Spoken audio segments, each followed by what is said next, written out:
Uno hay que cuidarse. Si todos quisiéramos mandar, no podría ser. Tiene que haber un líder. Sí, es necesario que haya un líder para que organice a la gente y que tenga un objetivo y que todo el mundo trabaje para ese objetivo. Ese líder tiene que poder aglutinar y motivar a las personas y de esta manera pues conseguir lo que se propone. Evidentemente, a ver, cualquier empresa, o sea, tiene que haber alguien que mande, porque si no la gente se descontrola.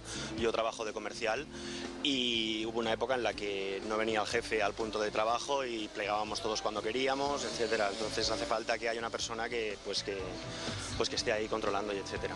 Sí, necesita un líder con una serie de capacidades, una serie de características, por ejemplo, características de orden moral y de orden organizativo. Cualquier empresa, todas las empresas necesitan un líder. Estábamos un poco comentando una de las encuestas, ¿verdad?, que necesita que el líder, el jefe, esté presente porque si no se van todos, no solamente a desayunar y a comer, etcétera, y vuelven cuando quieren, sino a hacer lo que quieren, cierran la empresa si no está el jefe. Un poco también de responsabilidad por parte del trabajador, ¿no? Porque si no, está muy bien que haya un jefe, pero ¿a quién le gusta que esté el jefe siempre encima de él diciéndole lo que uno tiene que hacer? Ya somos mayorcitos y responsables. Les voy a hablar un poquito de cómo ser líder nosotros mismos de una empresa, trabajando para terceros o para nosotros mismos, y buscar esa perfección y más en motivos o en momentos como los que estamos viviendo. Voy a darles la bienvenida a Francisco Jiménez Plano. Es consejero delegado de Augere. Francisco, muy buenas tardes. Muy buenas tardes. Bienvenido, Paco. Gracias. A Pablo Tobar, coach. Pablo, buenas tardes. Buenas tardes. Y a Víctor Botini, tesorero del Colegio de Publicitarios y Relaciones Públicas de Cataluña. Víctor, muy buenas tardes. Muy buenas tardes, Pedro. De la encuesta que hemos visto, ¿con cuál os quedáis? ¿Qué respuesta os ha hecho más impacto? Bueno, había un mosaico de respuestas, ¿no?, con cosas interesantes en cada uno de ellos. Pero has comentado algo que yo creo que es interesante en la introducción, porque se habla de la figura del líder, como si en una organización solamente tuviera que haber un líder. A nosotros nos gusta más pensar que se ha de hablar de liderazgo. Y por tanto, cuando tú decías que también los empleados tienen una responsabilidad, las personas empleadas tienen una responsabilidad, es porque asumen su propio liderazgo dentro de la organización, asumen su propia responsabilidad. Su propio rol. Tienen que saber, o sea, que cualquier trabajador también tiene que saber dónde está. Sin ninguna duda. Sin ninguna duda. ¿Los trabajadores a día de hoy son conscientes de lo que tienen, del valor, del potencial que tienen, o no? A ver, las organizaciones empresariales pueden ser muy diversas. El tener conciencia del potencial que tiene una persona para aportar valor a una organización depende de muchas cosas.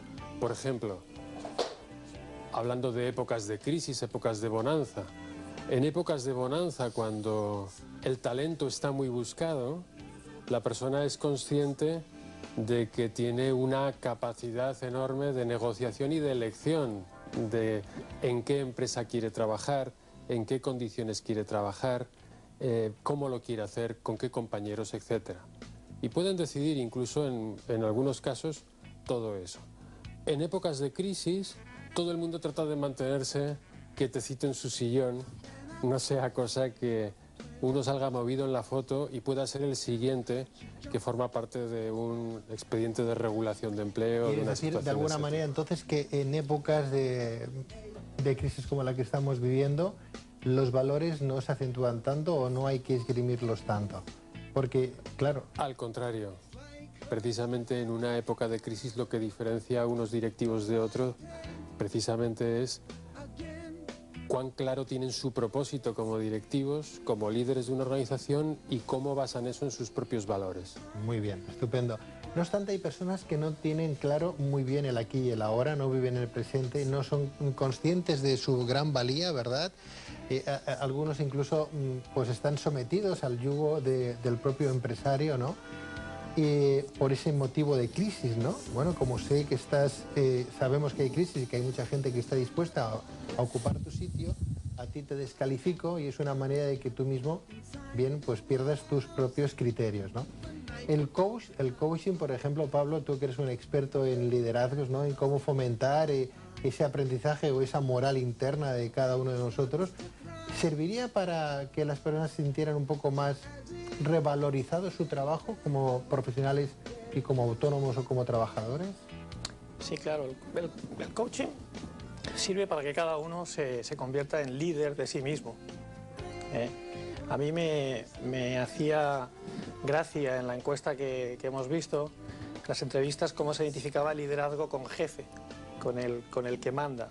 Y cómo alguno de los entrevistados decía que el líder es necesario para que te motive, para que motive a los demás. Nosotros no tenemos capacidad de motivar a los demás. De desmotivarlos sí.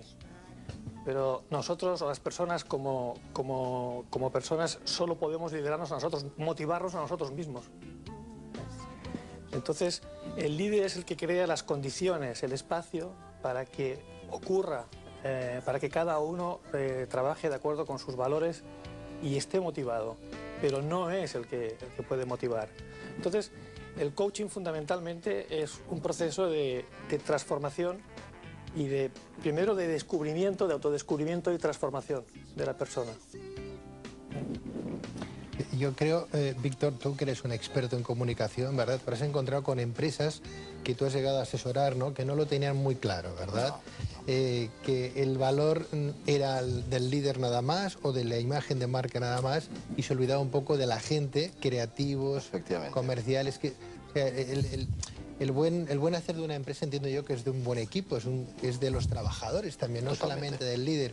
Y dentro de esos trabajadores siempre hay líderes. Totalmente. El líder creativo, el líder de publicidad, el líder comercial, el líder maquinista. O sea, hay una cosa que se llama jefe empresarial, pero hay muchos líderes en una empresa. Efectivamente. Y eso nunca se le ha dado el tono, ¿verdad? Efectivamente, pero es que además a mí me gustaría añadir también un aspecto a lo que hemos escuchado, ¿no? Porque yo creo que el líder es muy importante realzar su figura, ¿no? Ahora, por ejemplo, Paco ha mencionado, pues, y no nos es extraño últimamente oír, pues, que hay muchas empresas que están reestructurando sus organizaciones, ¿no? Pensar que en esas situaciones y en términos de comunicación es muy difícil lidiar ese espacio, ese momento. Hay un momento en el cual, por lo que sea, se comunica pues al comité de empresa que van a prescindir de toda una serie de trabajadores. Eso después se presenta pues a la administración y a partir de aquí empieza toda una actuación contra la empresa desde parte de la organización pues del comité de empresa, ¿no? Esa presión en ese momento es muy alta. Muy alta.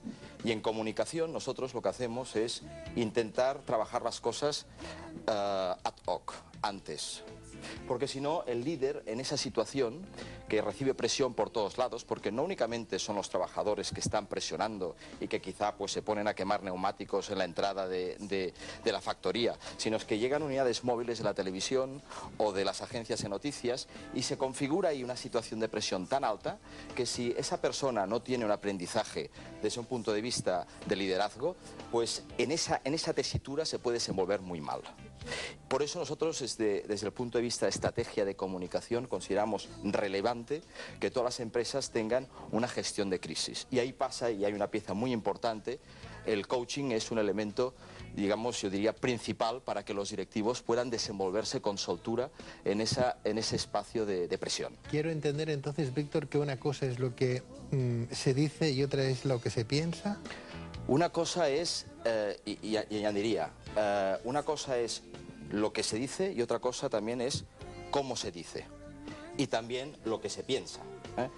Piensa que a veces lo que pensamos en un momento dado puede ser muy diferente a una situación de calma que a una situación de presión. Cuando uno está caliente puede decir cosas que luego se puede arrepentir y eso le puede pasar a cualquier líder, a cualquier jefe. A cualquiera. Y perder los papeles. O sea, hablas de una formación y de un cuidado escrupuloso de las palabras, de las formas, de los modismos, de un sinfín